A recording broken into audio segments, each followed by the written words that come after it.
Aujourd'hui, on va voir tout simplement les 3 erreurs essentielles que la majorité des gens font lorsqu'ils essayent d'être autodisciplinés. Ok? Bien, on va attaquer directement tout de suite. Les gens veulent toujours changer leur vie tout de suite. Quand vous êtes autodiscipliné, vous vous mettez des objectifs, vous avez votre plan, et ensuite vous attaquez les choses. Mais le problème que la majorité des gens ne comprennent pas, c'est qu'ils veulent les choses tout de suite. Et ça ne marche pas comme ça.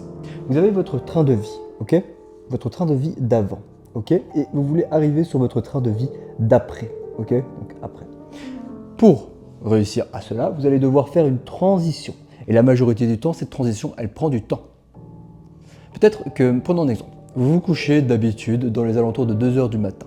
Puis, du jour au lendemain, vous décidez de vous coucher à 22 h.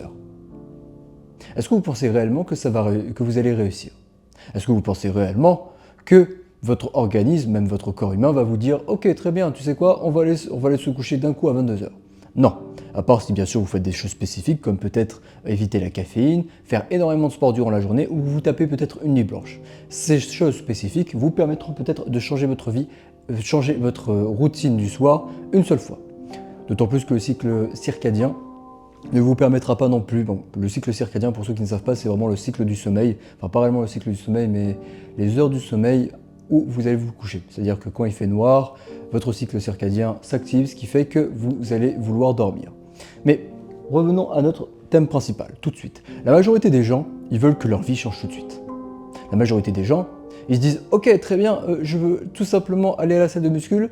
Et ce qu'ils font, c'est que du jour au lendemain, ils vont à la salle de muscule, ils se tapent leur plus grande séance de leur vie, puis après, plus rien.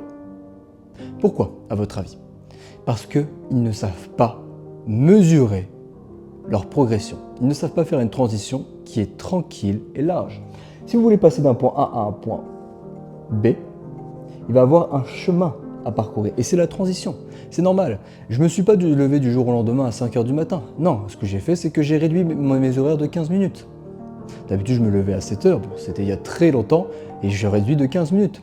À peu près toutes les semaines. Toutes les semaines, je réduisais de 15 minutes. Et donc, dès que je sentais que mon corps allait se sentir mieux et qu'il allait tout simplement avancer, c'est là où j'ai augmenté l'intensité. La majorité des gens, ils ont tout simplement un train de vie, je ne sais pas, Coca-Cola, Bombay, je ne sais autres, hamburgers tous les jours. Et du jour au lendemain, ils veulent faire une diète. Donc, ils modifient ça du jour au lendemain.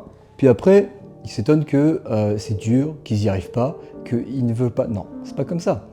Vous continuez sur votre alimentation de base, puis vous le changez progressivement. Ok, d'habitude le matin je mange une chocolatine avec un jus d'orange, ce qui est déjà pas mal.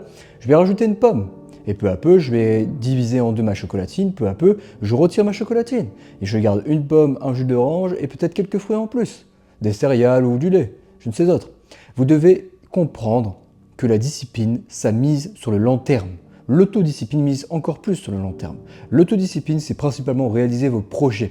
C'est la discipline que vous allez vous inculquer pour réaliser ce que vous voulez. Et c'est ça qui est important. Et on arrive du coup à notre deuxième point, la motivation. Les gens comptent beaucoup trop sur leur motivation. Quand ils ne sont pas motivés, quand ils se sont tout simplement, pas réellement faibles, mais on va dire démotivés, oui, quand ils se sont tout simplement mauvais, qu'ils savent qu'aujourd'hui ça va être une journée assez dure, ils vont se dire quoi? Bon, tant pis, j'abandonne, jour off. Mais vous devez comprendre que les mauvais jours sont faits pour vous construire. Si vous n'avez pas de mauvais jours dans la vie, comment vous voulez réellement pouvoir avancer? Eh bien, vous ne pouvez pas. Vous ne pouvez pas. Les mauvais jours sont là pour vous permettre d'avancer et vous ne devez pas compter sur votre motivation. La motivation ne sert à rien, elle ne sert qu'à débuter. La motivation vous permet de débuter, la discipline vous permet de terminer. C'est tout. Pas plus simple, pas plus compliqué. Vous voulez réussir? Comptez sur la discipline. Vous voulez commencer? Comptez sur la motivation. Et regardez, toutes les personnes qui ont réussi dans ce monde, elles ont compté sur quoi? Leur motivation. Et c'est tout. Leur discipline. Et c'est tout. Leur discipline et leur solitude. La majorité des gens dans ce monde étaient seuls. Ceux qui ont réussi, bien sûr. Ils étaient seuls parce qu'ils étaient obsédés dans le processus. Et on arrive justement à ma phase 3. Le processus. Ce pourquoi vous n'arrivez pas à aller de l'avant, à être autodiscipliné, c'est parce que vous n'aimez pas votre processus. Alors, je sais que c'est un peu contradictoire parce que dans mon cas, je me lève tous les matins à 4 heures. De 4h30 à 5 heures, je vais courir. Tous les matins.